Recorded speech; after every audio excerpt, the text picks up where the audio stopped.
Welcome back, everybody, to Behind the Tech. Once again, we have the Great Axios and myself, Lord Gandhi. We're going to be asking the Great Axios, or learning more about the Great Axios and why he got into blockchain. So let's just start it off. The Great Axios / Sawyer. What are some core ideologies or values you keep in mind while building MyLilius or any other project? That is a loaded question to start off. All right, so in general, ideologies, I would say my primary one, which has kind of evolved over time, is making sure that you're doing it for the right reason.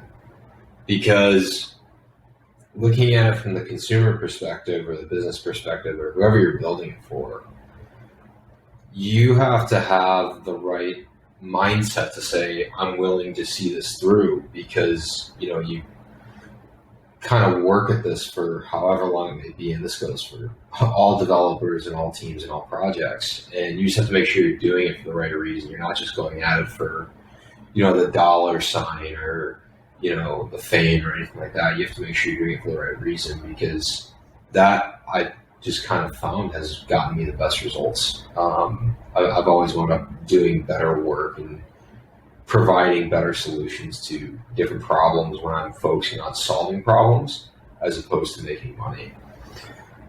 That being said, I'd say a couple of values that are really important to me, especially with MyLilius in mind and just the space that we're currently in, is understanding the space itself and holding the values of the space as almost the highest priority.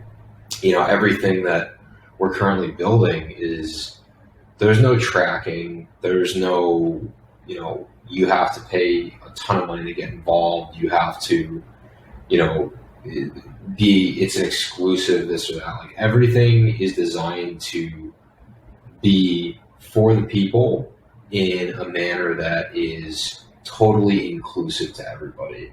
And I think that kind of general value, that's still kind of a broad statement.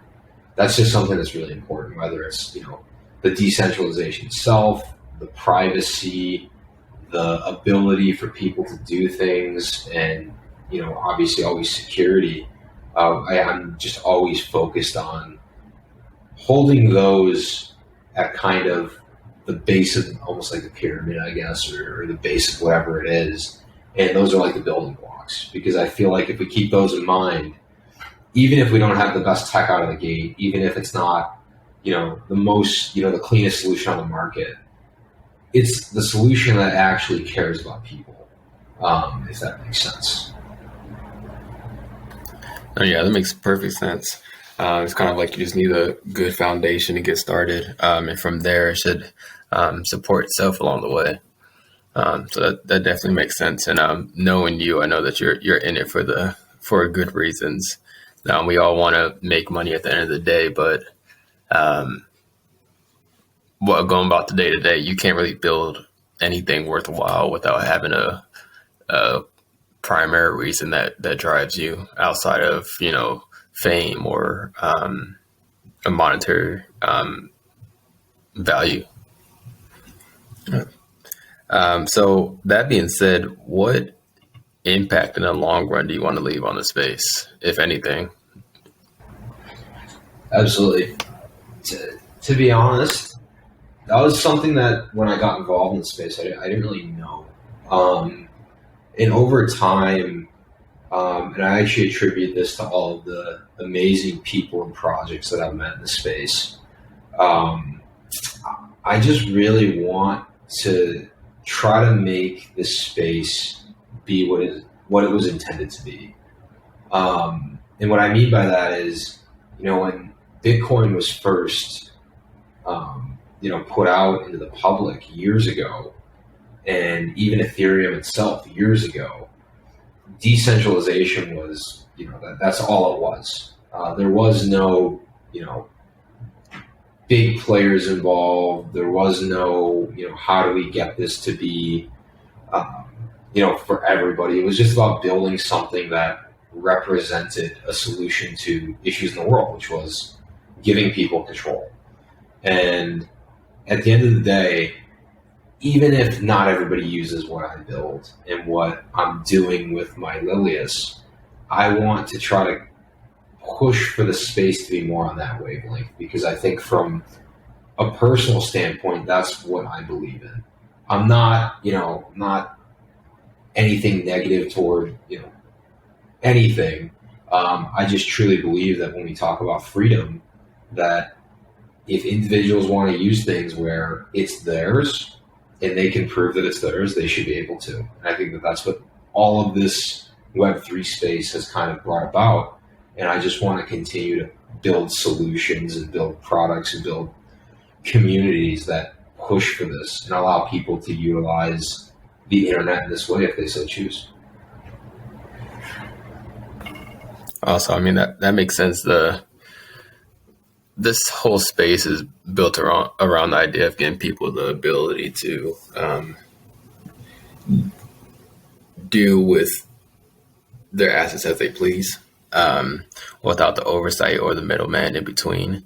As we evolve, there's a lot of different players that come into play. Some are good, some are bad. But if we stick to if you, while building, or any other developer while building, stick to the core principles, I think at the end of the day, those bad players kind of get overshadowed by the collective initiative. But I want to focus on what you said in the beginning. You said some of the people in the space kind of influence your thinking. Well, who are some of those people, and are those projects that you're looking forward to? Yeah, absolutely. I think one of those projects, which it's probably not a huge surprise, is SKALE. Just since MyLilius began working with them, it's just been abundantly clear that they're on that wavelength. That what their solution to the world represents, decentralization for people. It allows everybody to have the resources they need and do the things that they want to do to, build their dream. It's not like it's a different go at it. They go at it from maybe a little bit of a different way, but, and I guess I'll explain it, but I would say that's a huge one. Additionally, I would say it's so difficult. I don't have social media. So I don't sit there and scroll on social media. I just randomly research projects. So there's so many that I'm interested in, and that I've found this kind of ideology from. One of the ones that I really enjoyed being a part of. It actually just closed its doors. Sadly, the protocol itself wasn't perfect in terms of allowing it to survive, but really amazing project called Summit DeFi. It was actually on the Phantom blockchain and the Polygon blockchain. And the developers and the core team were just super responsive, and they knew what they wanted to do. They wanted to let people use their platform to make money. And they weren't afraid to say it. And how they went about it was just really unique. And every single piece was run off smart contracts. So it was just really cool how they kind of did DeFi and they did yield farming and stuff like this, but they just took it to a whole new level. And I think those types of projects just really, they push me to build even crazier things than I may have imagined I could. A couple other, I guess, more, or not more, just because I know the developers and I know the team and I know what they're doing. Ruby Exchange, their team is unbelievable. They are, they're a full Anon team, and I respect what they're doing because they're not afraid to be unique at all. How they're going about their DeFi platform is just so cool to me. and I love how just active in the space they are. Additionally, I would say there's so many good ones.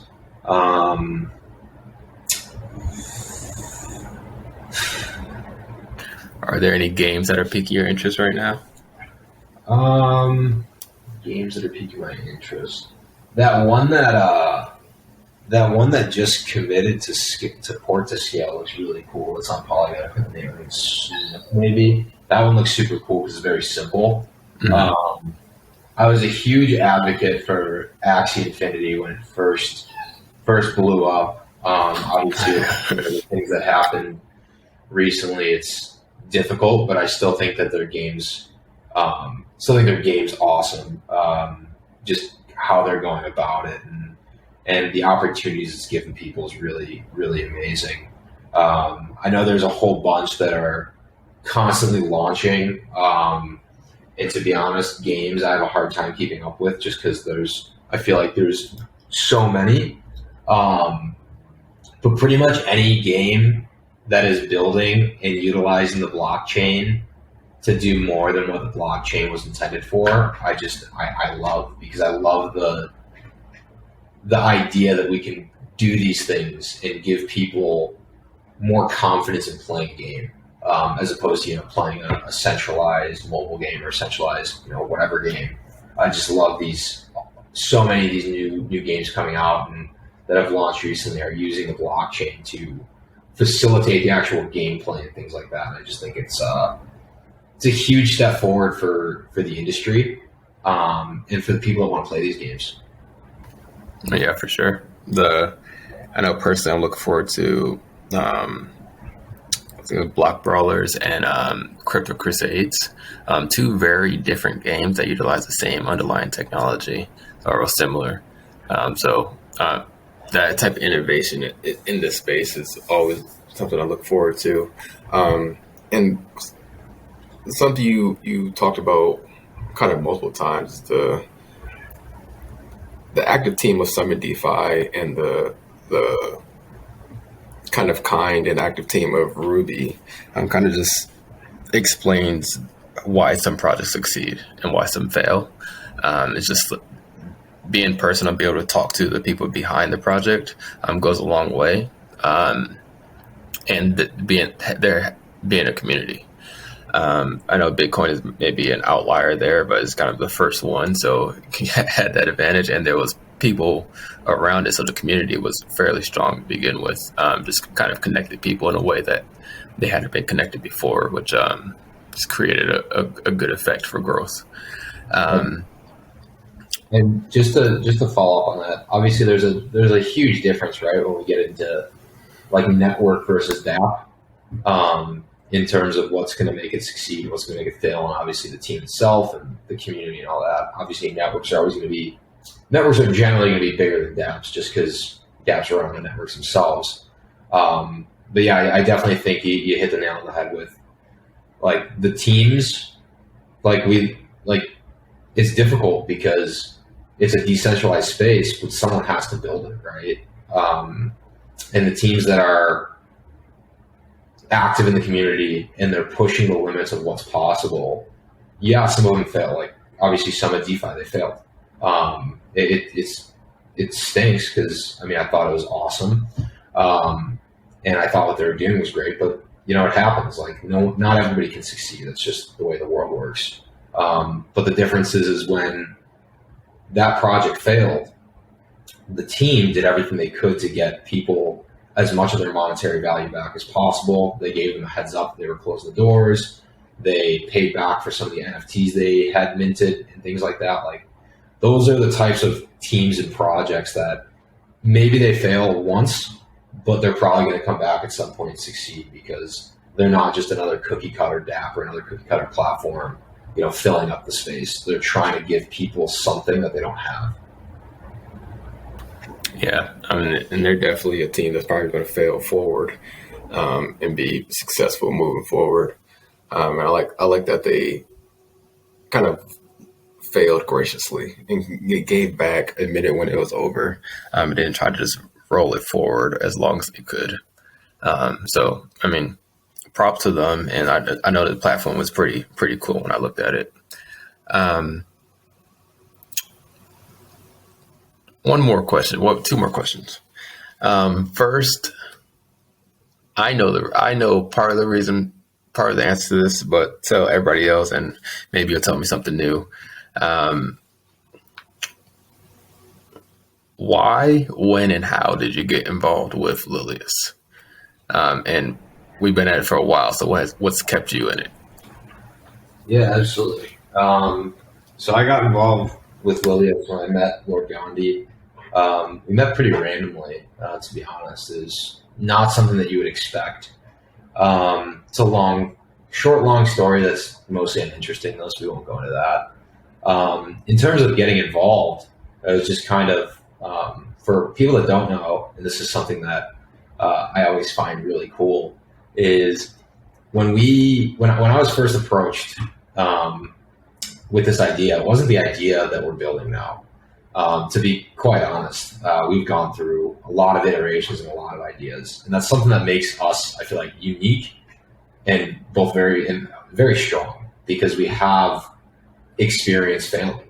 We know what it's like to fail, and we don't want to fail, especially when we're failing doing something that doesn't make sense. That being said, the very original vision for MyLilius was allowing users to control their data. And for those of you that are maybe in biz dev or developers themselves, you can probably already hear the flaw in that statement. It's too big. You can't build anything on that. It's just too big. But, we were young and naive, and we went for it. And, we failed a couple of times doing different things. And ultimately, we realized where we needed to go and what we were trying to accomplish. And, that's what led us to where we are today, with all these amazing collaborations and partnerships with different projects, and all this technology that's about to be pushed out. In terms of what kept me going throughout all this was this vision that was put into my head on our first conversation of allowing people to do anything they wanted on the internet without actually having to understand what they were doing. Because I'm a big believer that we live through our technology. Some people disagree. I think they're a little bit crazy, but I believe we live through our technology. We all spend majority of our day on some type of technology. But what we do with that technology is so limited in scope. People use social media, they use word processing for work, they use a couple other things, and they watch TV or stream or something like that. Like there's not too much going on. And I think we're just limiting ourselves because the technology is so strong. And I think individuals need a new outlet to expand what they're doing. That way, let's be honest, a lot of people aren't happy with their jobs or with their lives and things like that. And it's because they don't understand how to push the boundaries of what they're doing with all of this technology available. It's just, there's too much going on. And so basically what kept me going and what kept me involved and what kept me wanting to build and what still keeps me wanting to build and do this is the fact that I see a problem. I know that Lord Gandhi sees a problem, and I know that a lot of people know that this is a problem, but nobody knows how to solve it. And we believe that it's a roundabout solution, that you have to do all these other things to solve this big issue. And along the way, you're going to solve other problems, and hopefully you're successful and all that fun stuff. But at the end of the day, to be quite honest, the thing that really, really just keeps me going is the fact that I love building technology, and I love when people go to use this technology and they say, this made my life better. Because at that point, you realize that it's not about the money. It's not about, being famous or anything like that. It's just about the fact that you made one person's life better. And if you can keep making people's lives better, then your life is going to be better because you're feeling better about yourself. You're not just doing nothing. And all of those factors combined are the reason that I wake up every day and I'm so excited to work on MyLilius. Awesome answer. I'm glad we're on the same page on why to keep going. I think something a lot of people are missing is the ability to imagine something different in their life. I don't know, we haven't really released this video, but at the end of our video, we say endless possibilities for of MyLilius slogan. I truly think that's something we're shooting for. And the problem you mentioned is that, like, one of the good things, and I'm glad that when we first talked, I knew you would be somebody that would be able to take on this problem, is that the problem isn't technical in nature. Primarily, there's a lot of cultural and economics, and there's a lot of different type of avenues to solve this problem. We've decided to take the technical route while still paying attention to other ones. So that being said, just goes back to your answer, is that you want to make at least one person's life better, and to do that, you're willing to look at the problem from different angles. So that's awesome. And the last question, this is just rack your brain for this one. What is, in your opinion, the next frontier of Web3? What's the next thing that people are going to latch on to? Loaded question. To be honest, I don't know. This isn't a topic that's really talked about from anything but like a journalist standpoint. Most of it's like internal within teams in between, a couple individuals. So there's nothing like that is like a clear, okay, this is it. To be honest, I think the next big thing is that it's not going to be a big thing. I think that obviously, like, this Web3 space is so latched on to cryptocurrency. Most cryptocurrencies don't succeed. That's just the truth. There's so many that are launched and so many that are failed, and there's just as many that launch and succeed. But Web3 is not about cryptocurrency.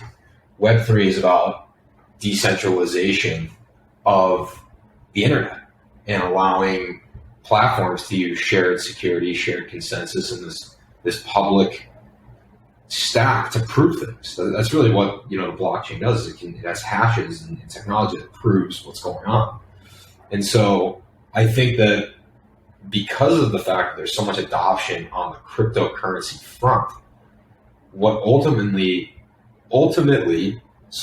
in my opinion, is going to happen is Web3 is going to not be Web3 anymore. It's just going to get merged into the internet, because at some point, this whole idea of decentralization and cryptocurrency and blockchain and all these fun topics, people are going to start to realize that it's just another way to use the internet.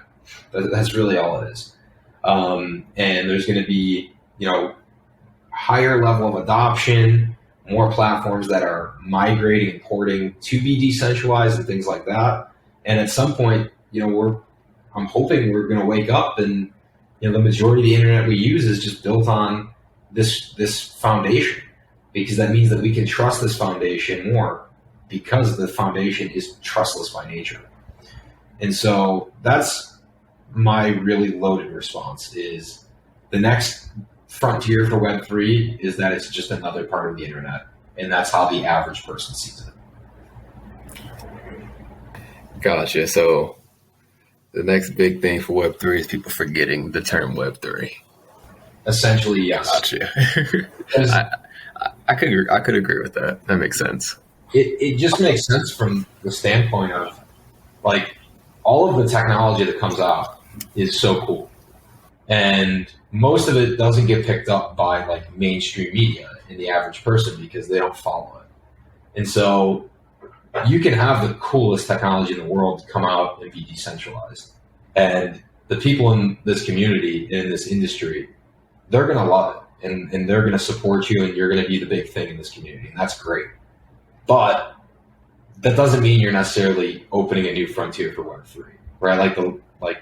I don't even know what the last frontier for Web3. Like I don't know what this frontier is considered. Is it like it's probably the L2, L2 NFT for the space.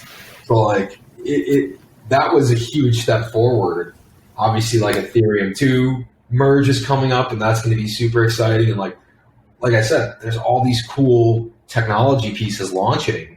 But at the end of the day, the only reason that like the NFTs got so hyped is because the average person was able to understand it and latch onto it. And that's why it was such a big deal, in my opinion. That's all opinionation, by the way. If you want to come at me, please do. I'd love to have a conversation about it. That being said, looking at it from just a normal standpoint, what could be bigger than everybody using it? Gotcha. I mean,